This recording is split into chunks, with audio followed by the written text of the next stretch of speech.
No, we're not going to do this again. I was not supposed to start the show, Danny. Hell has frozen over. Finally, hell has frozen over, Mike. Aaron Rodgers is a New York Jet, I think. Ranger? Mitch, Aaron Rodgers goes to the New York Jets, joins the AFC East. The trade compensation, though, is what everyone is talking about. How did the Packers manage to tell the Jets, hey, if Rodgers plays 65% of the snaps, we will give you a first-round pick next year? Do you think that's like a win for the Jets, a win for the Packers, a loss for both teams? How do you grade this trade?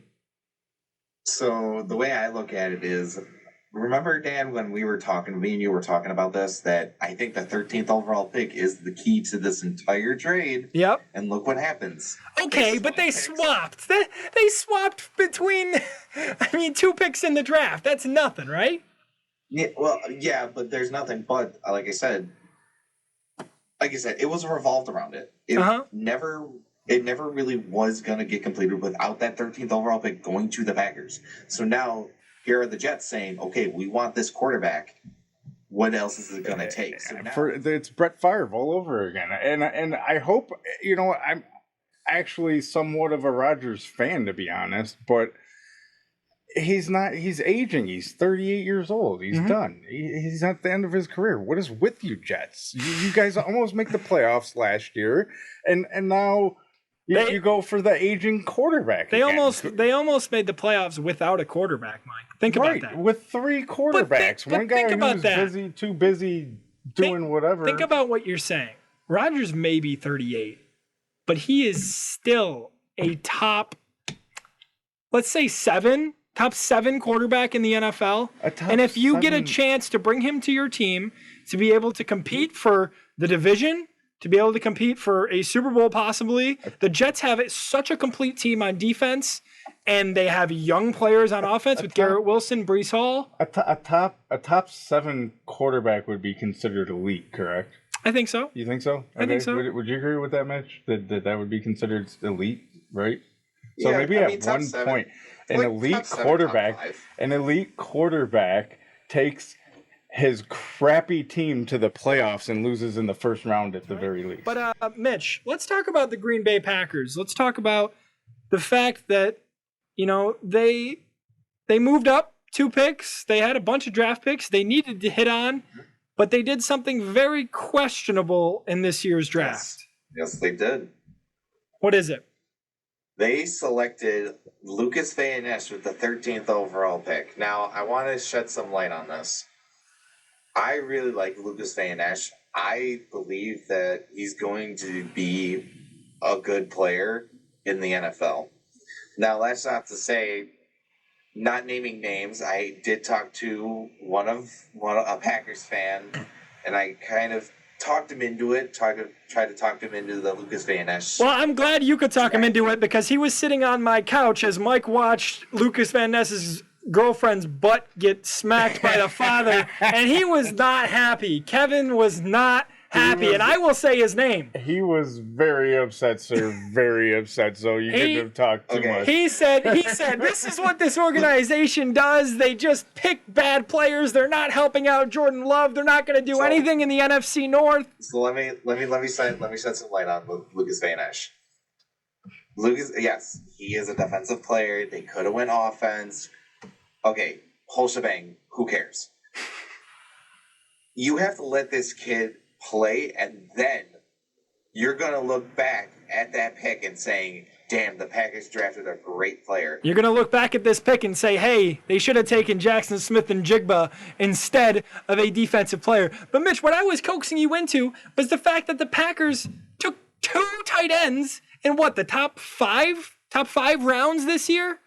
Yes, they did. They took Tucker Kraft and Luke Musgraves. Yes, the 2 tight ends, the 2 top 5 tight ends on the big board for NFL. Now, with those 2, I'm assuming they're going to run 2 tight end sets now, because Luke Musgraves and Tucker Kraft, I don't really know their play style. I haven't really seen what they really are. If one's a traditional, one's going to be in that flex role. Yep. coming out of the And backfield. I can't help but think I look like Davis Mills. My neck is that of a giraffe, and it kind of looks like I'm the quarterback for the Houston Texans, but they actually selected a new quarterback this past week. With the number 2 overall pick, the Houston Texans selected C.J. Stroud, but they weren't done. They went nuts. Psychotic. From 13 to 3, they pick the number 2 and the number 3 overall pick in this year's draft. They give up a first-round pick next year. Do you think that's the right move? For a team that's already picking in the top 5 to give up your first-rounder next year, not for a quarterback, but for a defensive player.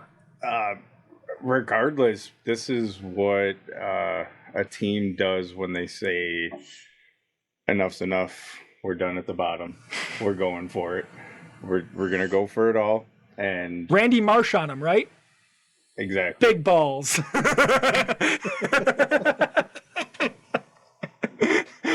The Houston Texans have some big balls. I mean, that's really what it is. Because the fact that they were willing to do this for both these guys, yeah, they lost some draft capital, they lost some draft picks, but if you think this is a generational player, if you think this is a guy that can, turn you into a winner, that's what you do. And not to mention, they play in a crappy division, the AFC South. Mitch, The Texans walk away with both Stroud and Will Anderson, 2 players who you had mocked to go in the top 5. Do you think this automatically makes them a favorite in the AFC South? Not in the slightest. I still think Jacksonville's going to win that division no matter what. Okay. But down the road, yes, Houston is going to be a problem for them. They got a cornerstone offensive player. They got a cornerstone on defense. The Baltimore Ravens were in the news right before the draft with a massive contract. Who was that? Was that Antonio Brown? I heard that he agreed to terms with the flock. Antonio Brown has agreed to terms with the Ravens. The Ravens have not agreed to terms with Antonio Brown. Lamar Jackson is, of course, who we're talking about. The contract with Baltimore. You know what it reminds me of, Mike? What's that? Daniel Jones. And now I know you probably didn't expect me to go this route. No, explain. I think Lamar Jackson is a top 10 quarterback in the NFL. However, the best ability is availability, and Lamar Jackson is not always available. So giving him this contract, I don't remember how much is guaranteed, but it's over 100. It's over 100 million guaranteed for a guy that really does not play a full season for you most years. That's what I'm worried about the most. But they did do some good things in the draft. They took a wide receiver. They obviously signed Odell Beckham Jr. Was it Zay Flowers, Mitch, that Baltimore got in the draft there? Yes. Okay. They got Zay Flowers. Got it. I thought so. They're going to compete for a while. And the Detroit Lions. I have it written on my script here that the Lions are going to lion. What's more to say about them? They're going to lion, right? And what does that mean? Well, to me, it means your fans are so excited. You just had a season where you were this close to making the playoffs, just a morsel away. And I think if Seattle didn't win in that final week, Detroit would have been in because they beat Aaron Rodgers and the Green Bay Packers. It's almost like they're rebuilding every year, isn't it? But Maybe. yet they get somewhere. Maybe, yeah. I mean, But you do I all don't know what to this. make of the team sometimes. You do all this and you get your fans so excited and they're ready for you to have a great draft. And you kind of just fumbled the bag. Just a little bit, right? Because the Lions had 2 first-round picks. At 6, they decided to trade out with, I believe that's Arizona moving up, right? To take that left tackle to protect Kyler Murray, correct? Or was that Chicago? Correct.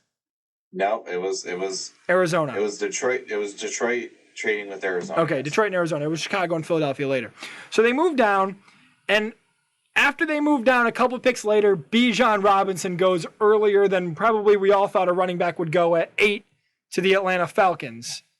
So Detroit moves out, and we're like, okay, they're probably going to take a corner, right? Christian Gonzalez is there, or they're going to take somebody on the defensive line. And they don't do any of that. They take a running back that's not Bijan Robinson, a non-generational talent. While Jahmyr Gibbs is good, he comes from Alabama. You and me talked about Alabama last week about how many players they, produce. Yep. But it was just too early. It was too early to take Gibbs at 12.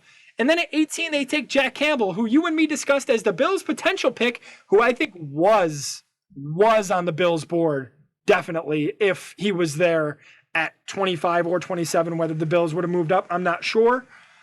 But they take him at 18, and it's just a little early. And I don't understand. They made up for it on day 2 with Brian Branch. But Mitch, do you think the Lions kind of reaching 2 times in the first round is going to affect their future in the North? Yes, I think they did reach. Okay. Now, needless to say, this is just probably my bitter saltiness because Jack Campbell was on my board for the Bills. But there's the thing where, yes, you are reaching for Jahmyr Gibbs, a first round to second round talent. Yep. You probably could have got him in the second round. Mm-hmm. Same thing with Jack Campbell. Borderline first rounder, definitely a day 2 guy.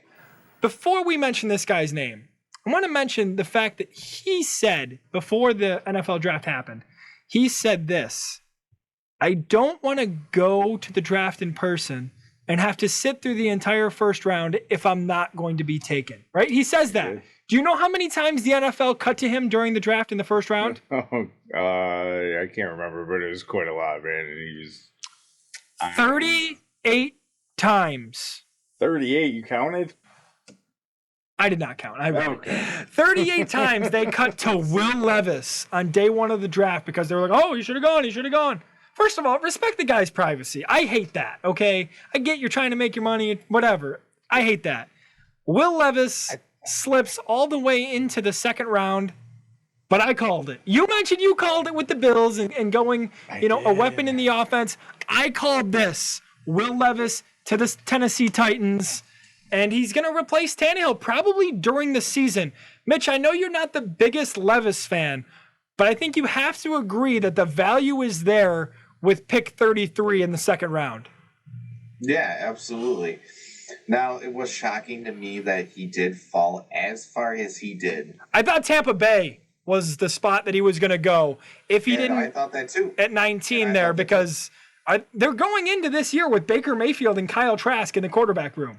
Yeah. Yeah, it's going to be fun to see what they do this year. Are they trying to get the number 1 pick next year? Like, honestly. I don't have to hate them this year. The enemy's gone, so. Tom Brady's gone. So the Titans get Levis. Is he a guy that needs to sit for a little while, Mitch? Do you think this is the right situation for him to kind of not be pressured to start right away, maybe? Yeah, and I think that it's going to take him a while. Now, I'm just going to make a joke here. All he needs to do is turn around and hand the ball off to that beast behind him. Derrick Henry doesn't have that much time left. Yeah, needless to say, but that's still their only offense. Tell me otherwise. But True. I think that Tannehill is going to be the starter at the beginning. Yep. Will Levis play in the beginning? I don't think so. I think if they're out of the playoffs, week 14, maybe 15, that's when you'll see him start. Yeah, I can see that. Or if Tannehill just massively fails and looks like Dolphins Tannehill, right? I could see him getting benched earlier if that happens, but we're happy for the guy. He got drafted. I think it's a good situation. Everyone, I want you to mention to me what you thought was the best draft in the NFL, what you thought was the worst. Drop your teams in the comments if you're Buffalo Bills. I probably already know that most of you are, but drop it anyway. I want to see everybody comment. I want to see more interaction on these videos. Myself and Mike are trying to post more on the Facebook page, on the YouTube page. We're doing our best to get content out as we can. Once again, we were honored to be joined by Mitchell Smith, my draft expert. Mitch, I'm giving you the title. How does it feel? Feels great, man. It feels great. Can't wait for it for next year. Yeah, you're going to be back, so be ready. Mike? Sure schooled both of us, I'll tell you that. So I'll have to get with you next year. Was a pleasure as always. A pleasure as always. And don't forget to like, share, follow. We'll be back as news comes in. OTA is going to be starting. We're not going to be dropping a video every week, guys. It's too difficult with our schedules to be doing that. So as there's news in the NFL, as there's news with the Buffalo Bills, we'll drop stuff. Mitch, say goodbye to the people. Peace, people. You guys are the worst at outros. I am.